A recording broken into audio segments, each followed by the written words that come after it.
સોન વિસ્તારમાં આજે સુરત મહાનગરપાલિકા દ્વારા વિશેષ સફાઈ અભિયાનનું આયોજન કરવામાં આવ્યું હતું।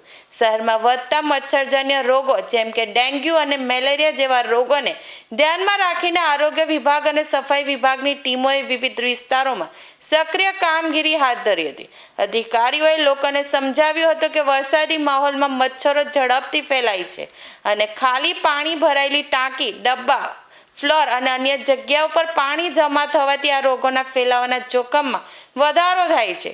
રાયકા સર્કલ નજીક નાગરિકોને મચ્છરજન્ય રોગોથી બચવા માટે ખાસ માર્ગદર્શન આપવામાં આવ્યું હતું।